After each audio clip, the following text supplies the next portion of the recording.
इसमें जो है बिहार सिविल कोड के लिए जो है हिंदी का जो है 30 इंपॉर्टेंट प्रश्न होने वाला है, इसलिए वीडियो को जो है कहीं पर भी स्किप नहीं कीजिएगा। और यह जो बिल्कुल प्योन के लिए जो है हिंदी का प्रश्न होने वाला है, ठीक है। तो पहला प्रश्न है कि केदार केदार निम्नलिखित में से किसका पर्यायवाची है। केदार जो है यह किसका पर्यायवाची शब्द है।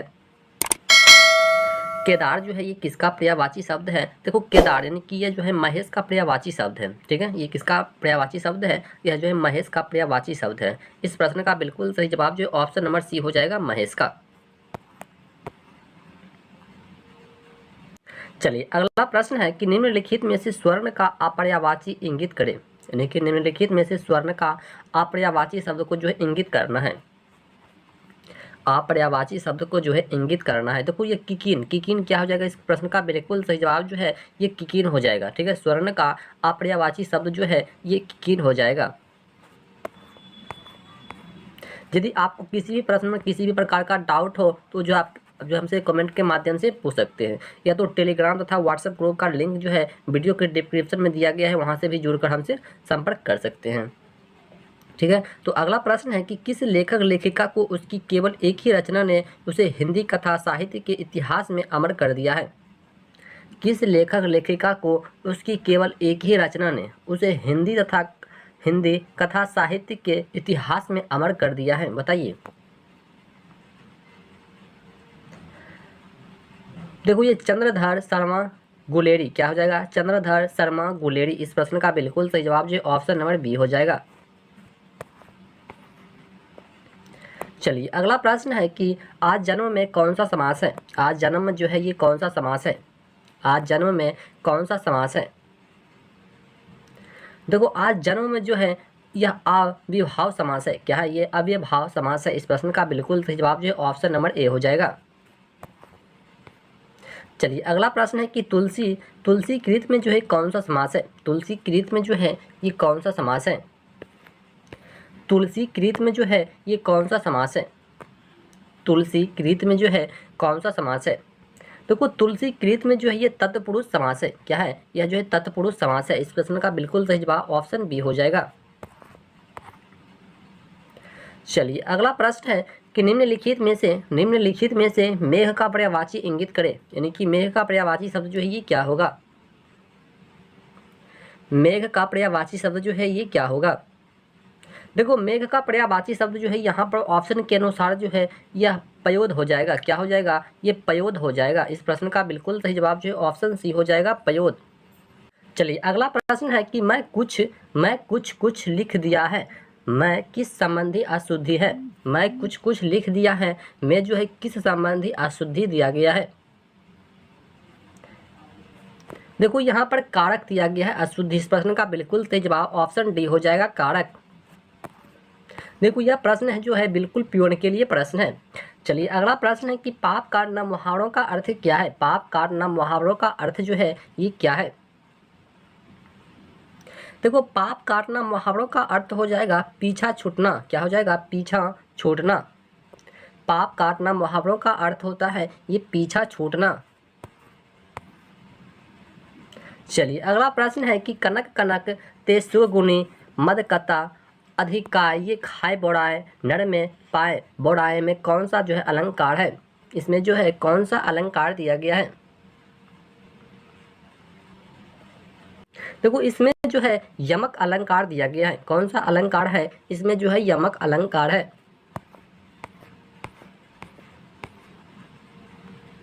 चलिए अगला प्रश्न है कि रामचरित मानस के प्रसंग कंकन किंकिन नुपुर धुनु सुनी डैश में कौन सा रस है। डैश में जो है ये कौन सा रस है। डैश में जो है कौन सा रस है। देखो सुनी सिंगार में जो है ये रस है, यानी कि सिंगार जो है। इस प्रश्न का बिल्कुल सही जवाब जो ऑप्शन नंबर सी हो जाएगा, श्रृंगार। चलिए अगला प्रश्न को मतलब हल करने से पहले कुछ समझना है कि प्रत्येक प्रश्न में जो है 4 शब्द दिया गया, ठीक है, जिनमें से एक शब्द की वर्तनी शुद्ध है और शुद्ध वर्तनी वाले शब्द को क्या करना है, हमको चूज करना है, ठीक है। तो चलिए यानी कि इतना जो ऑप्शन दिया हुआ है इसमें से ऐसा कौन सा ऑप्शन है जो कि बिल्कुल सही लिखा हुआ है, ये बताना है।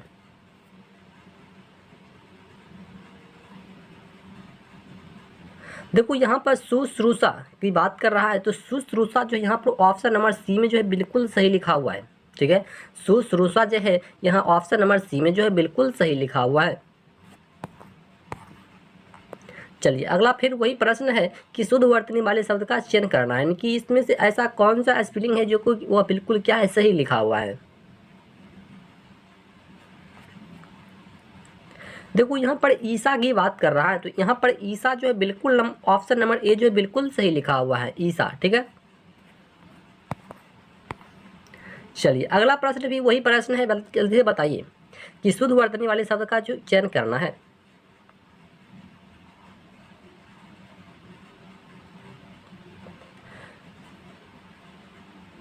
देखो यहाँ पर बिल्कुल सही की बात कर ले तो यहाँ पर ऑप्शन नंबर डी में जो है बिल्कुल सही लिखा हुआ है कि वांग्मय क्या हो जाएगा, यहाँ पर जो है वांग्मय जो है बिल्कुल सही लिखा हुआ है।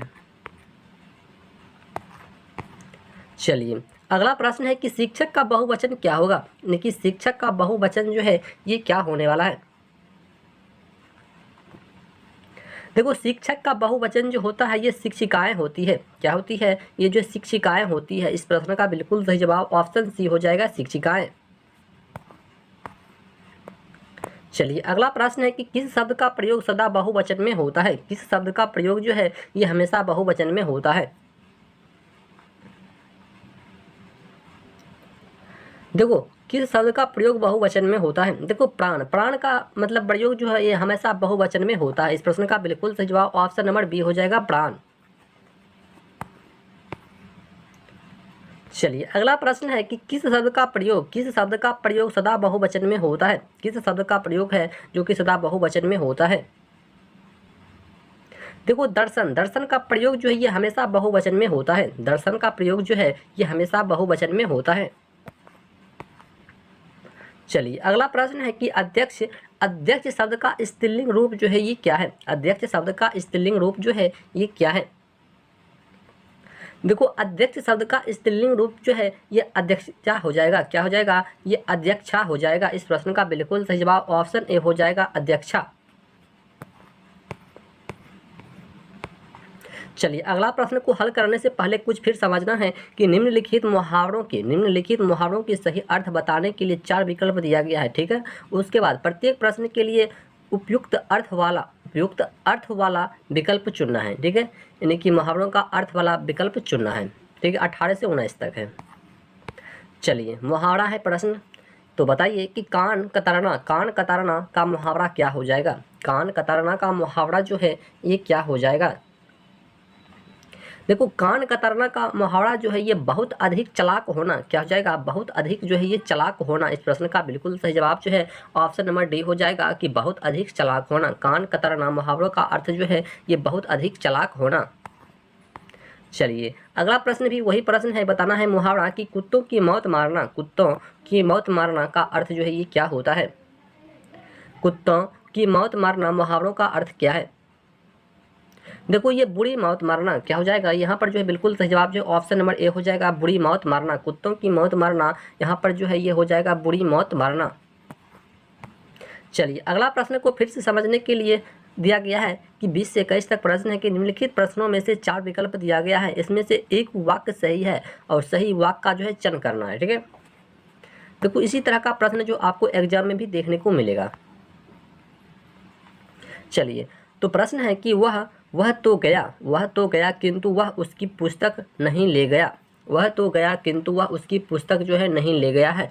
सभी वाक्य को जो मतलब पढ़ना है, उसके बाद सही वाक्य को जो है मतलब चूज करना है। देखो यहाँ पर सही वाक्य जो है हो जाएगा ऑप्शन नंबर ए हो जाएगा। कहने का मतलब है कि वह तो गया किंतु अपनी पुस्तकें नहीं ले गया। ठीक है, यहाँ पर जो बिल्कुल सही वाक्य हो जाएगा कि वह तो गया किंतु अपनी पुस्तकें जो है नहीं ले गया। चलिए अगला प्रश्न फिर बताना है, 21 नंबर में प्रश्न है कि तेरे को यहाँ किसने बुलाया, तेरे को यहाँ जो है किसने बुलाया है। सही वाक्य को चूज करना है। देखो यहाँ पर जो हो जाएगा कि तुझे यहाँ किसने बुलाया है, यहाँ पर जो बिल्कुल सही जवाब जो है ऑप्शन नंबर सी हो जाएगा कि तुझे यहाँ किसने बुलाया है, यह वाक्य होना चाहिए था। चलिए चलिए अगला प्रश्न है 22 से 24 तक प्रश्न दिया गया है कि निम्नलिखित प्रश्नों में से दिए गए शब्दों का सही विलोम शब्द को जो है चूज करना है। सही विलोम शब्द का जो है चूज करना है कि उल्टा शब्द को बताना है। उन्मूलन का विलोम शब्द जो है ये क्या होगा? उन्मूलन का विलोम शब्द जो है यहाँ पर क्या होने वाला है? देखो उन्मूलन का विलोम शब्द जो होता है यहाँ पर रोपण हो जाएगा। क्या हो जाएगा? ये जो है रोपण हो जाएगा इस प्रश्न का बिल्कुल सही जवाब। चलिए अगला प्रश्न है कि आज्ञा का विलोम शब्द क्या है? आज्ञा का विलोम शब्द जो है ये क्या है? आज्ञा का विलोम शब्द जो है ये क्या है? देखो भिज्ञ क्या हो जाएगा? यहाँ पर भिज्ञ हो जाएगा। आज्ञा का विलोम शब्द जो है ये भिज्ञ हो जाएगा। चलिए अगला प्रश्न है कि निर्दय, निर्दय का विलोम शब्द जो है ये क्या है? निर्दय का विलोम शब्द जो है क्या है? निर्दय का विलोम शब्द जो है ये क्या है? देखो निर्दय का विलोम शब्द जो है यहाँ पर सदैव हो जाएगा। इस प्रश्न का बिल्कुल सही जवाब ऑप्शन ए हो जाएगा, सदैव। चलिए अगला प्रश्न फिर दिया हुआ है कि 25 से 27 तक प्रश्न है कि निम्नलिखित प्रश्नों में से दिए गए शब्द का सही पर्यायवाची शब्द को जो है चूज करना है। चलिए तो प्रश्न बताइए कि संभवी क्या है? कि संभवी का पर्यायवाची शब्द क्या है? संभवी का पर्यायवाची शब्द जो है ये क्या है? देखो संभवी का पर्यायवाची शब्द जो है ये दुर्गा हो जाएगा। क्या हो जाएगा? तो यह जो है दुर्गा हो जाएगा संभवी का पर्यायवाची शब्द। चलिए अगला प्रश्न है कि अनुपम का पर्यायवाची शब्द जो है क्या है? अनुपम का पर्यायवाची शब्द जो है क्या है? अनुपम का पर्यायवाची शब्द जो है ये क्या है? देखो अनुपम का पर्यायवाची शब्द जो है यह अद्वितीय। क्या हो जाएगा? अद्वितीय। इस प्रश्न का बिल्कुल सही जवाब जो है ऑप्शन नंबर डी हो जाएगा, अद्वितीय अनुपम का पर्यायवाची शब्द हो जाएगा। चलिए अगला प्रश्न है कि आकाश का पर्यायवाची शब्द क्या है? आकाश का पर्यायवाची शब्द जो है ये क्या है? आकाश का पर्यायवाची शब्द जो है ये क्या है? देखो आकाश का पर्यायवाची शब्द जो है ये व्योम हो जाएगा। क्या हो जाएगा? यह जो है व्योम हो जाएगा। चलिए अगला प्रश्न जो है फिर से 28 से 30 तक जो निम्नलिखित प्रश्नों में से दिए गए वाक्यांशों के लिए 4 विकल्प दिया गया है और एक एक शब्द दिया गया है और सही शब्द को जो है विकल्प के अनुसार चूज करना है। ठीक है, तो चलिए चूज करते हैं। तो अगला प्रश्न है कि जिसकी भुजाएं घुटनों तक लंबी हो, जिसकी भुजाएं घुटनों तक लंबी हो, एक शब्द बताना है। देखो उसको जो है ना क्या कहा जाता है? तो उसको जो है आजानुबाहु कहा जाता है। क्या कहा जाता है? आजानुबाहु कहा जाता है। जिसकी भुजाएं घुटनों तक लंबी हो उसको जो है आजानुबाहु कहा जाता है। चलिए अगला प्रश्न है कि जिसकी थाह ना मिल सके, जिसकी थाह मिल ना सके उसको क्या कहेंगे हम लोग? जिसकी थाह ना मिल सके उसके लिए एक शब्द बताना है। देखो अथाह कहेंगे उसको। क्या कहेंगे? अथाह। ऑप्शन नंबर सी जो है प्रश्न का बिल्कुल सही जवाब। चलिए अगला प्रश्न जो कि लास्ट प्रश्न है कि घर का जोगी झोगड़ा आन गांव का सिद्ध लोकोक्ति का सही अर्थ जो है ये क्या है? घर का जोगी जोगड़ा आन गांव का सिद्ध लोकोक्ति का सही अर्थ जो है ये क्या है? देखो घर के ज्ञानी को सम्मान नहीं, घर के ज्ञानी को सम्मान नहीं। इस प्रश्न का बिल्कुल सही जवाब जो है हो जाएगा कि घर के ज्ञानी को सम्मान नहीं। यदि आप चाहते हैं किसी तरह का प्रश्न हमारे तक सबसे पहले पहुंचे तो चैनल को लाइक करना और सब्सक्राइब करना और दोस्तों के साथ ज़्यादा से ज़्यादा शेयर करना है। तो चलिए मिलते हैं इसी तरह का फिर से नेक्स्ट वीडियो में। तब तक के लिए जय हिंद, जय भारत।